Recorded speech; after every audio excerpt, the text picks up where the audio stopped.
हम बात करेंगे ट्रायल एंड एरर थ्योरी, जिसको दिया था E.L. थॉर्नडाइक। E.L. थॉर्नडाइक का पूरा नाम है एडवर्ड ली थॉर्नडाइक। ये एक अमेरिकन साइकोलॉजिस्ट थे। इन्हें फादर ऑफ एजुकेशनल साइकोलॉजी यानी कि शिक्षा मनोविज्ञान का इन्हें जनक भी कहा जाता है। ये एक बिहेवियरिस्ट थे यानी कि व्यवहारवादी थे। तो जो सीखने की व्याख्या है इनके व्यवहारवादी सिद्धांतों के अनुकूल दी है।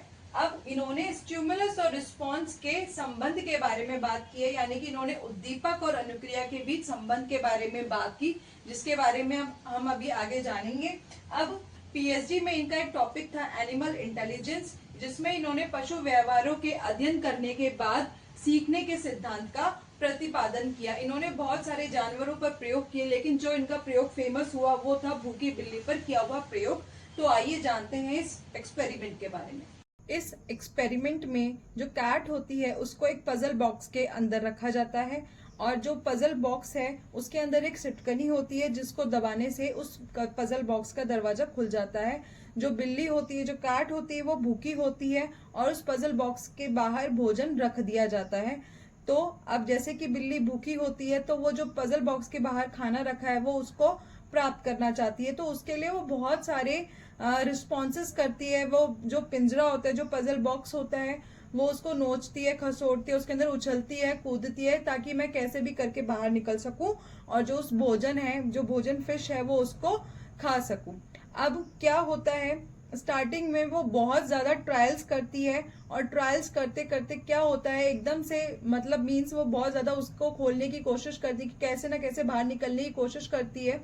उन कोशिशों में क्या होता है कि उसका जो पंजा होता है वो सुटकनी के ऊपर पड़ता है, दरवाजा खुलता है और वो बाहर निकलकर भोजन को खा लेती है। अब ये बाद में जो प्रयास किए, बाद में जब उसको दोबारा से पजल बॉक्स के अंदर डाला गया, तो जो स्टार्टिंग में जितना उसने टाइम लिया था, जितने ट्रायल्स किए थे उस बॉक्स से बाहर निकलने में, अब तो धीरे धीरे वो जो टाइम था वो कम होता गया। वो जितनी बार उसको पजल बॉक्स में डाला गया, अब जितनी बार उसको डाला जाता है तो धीरे धीरे उसका टाइम कम होता जाता है, और अंत में एक ऐसा टाइम भी आता है वो एक ही बार में सिटकनी को खोलना सीख जाती है, यानी कि वो एक ही बार में पजल बॉक्स से बाहर निकलना सीख जाती है। यानी कि जितने ज्यादा उसने ट्रायल्स किए गए उसकी उतनी गलतियां कम होती गई, और लास्ट में उसने एक बार में ही पजल बॉक्स से बाहर निकलना सीख लिया। अब हम जानेंगे इस एक्सपेरिमेंट के दौरान कौन कौन से एक्टिविटीज परफॉर्म हुई। अब हम जानते हैं कि बिल्ली भूखी थी।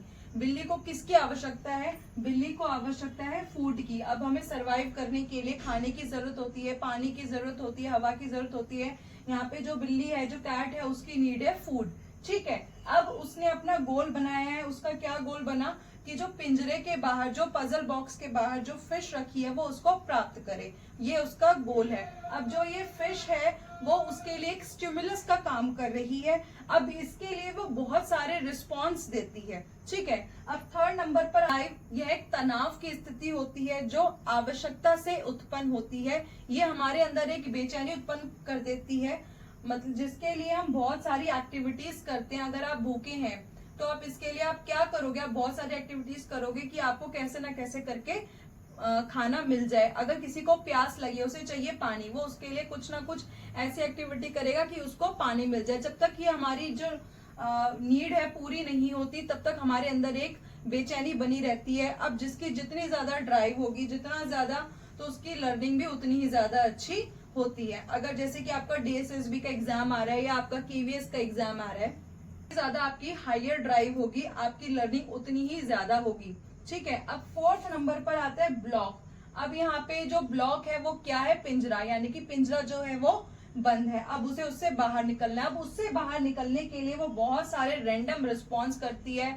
क्या करती है वो? उसके अंदर उछलती है, कूदती है, झटपट कैसे ना कैसे करके वो ये सोचती है कि मैं किसी ना किसी तरीके से इस पिंजरे से बाहर निकल जाऊं। अब बाय चांस क्या होता है, उसका पैर सिटकनी के ऊपर पड़ता है और दरवाजा खुल जाता है, जिससे उसे सक्सेस मिलती है और वो बाहर निकल जाती है। अब जो उसका गोल था उसको उसने अचीव कर लिया। उसका गोल क्या था कि कैसे ना कैसे करके अपने भोजन को प्राप्त करना, उसको उसने क्या कर लिया? अचीव कर लिया। जब उसने अपने गोल को अचीव कर लिया तो उसे क्या मिली? सेटिस्फेक्शन मिली। अब सेटिस्फेक्शन मिलने के बाद इसी जो ये एक्सपेरिमेंट था, जो उसको पिंजरे के अंदर डाला गया था, इसको दोबारा से रिपीट करवाया गया। अब रिपीट करवाने पर हम क्या देखते हैं कि जितनी बार उसको रिपीट करवाया जाता है तो जो प्रयास, जो ट्रायल्स वो स्टार्टिंग में ज्यादा टाइम ले रही थी अपने पजल बॉक्स से बाहर निकलने के लिए, धीरे धीरे जो उसका टाइम था और जो उसके ट्रायल्स थे वो कम होते गए और वो एक बार में ही पिंजरे से बाहर निकलना सीख गई। यानी कि जैसे पिंजरे के अंदर उसे डाला जाता, वो सिटकनी को दबाती, उसका पंजा सिटकनी पर पड़ता और वो बाहर निकल जाती। क्यों? लेकिन स्टार्टिंग में क्या होता था, उसे बहुत ज्यादा टाइम लग रहा था। उसे ये नहीं पता था कि जो पजल बॉक्स है उससे बाहर निकलने का रास्ता क्या है। लेकिन जैसे जैसे वो प्रयास करती गई उसे समझ में आने लग गया कि इससे बाहर कैसे निकला जा सकता है।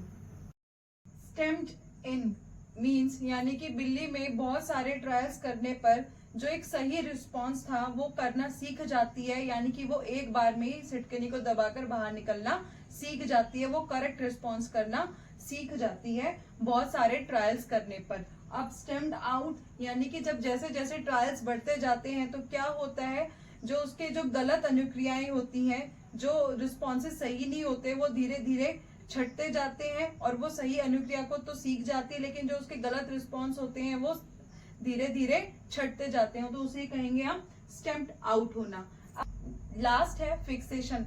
अब जो कैट है वो एक प्रॉपर तरीका सीख जाती है पजल बॉक्स से बाहर निकलने का, और जो उसके गलत रिस्पॉन्सेज होते हैं वो सारे खत्म हो जाते हैं और वो एक सही रिस्पॉन्स को ही करती है, और जितने भी गलत रिस्पॉन्स होते हैं वो उनको करना छोड़ देती है और फिक्स टाइम में उस पजल बॉक्स से बाहर निकलना सीख जाती है।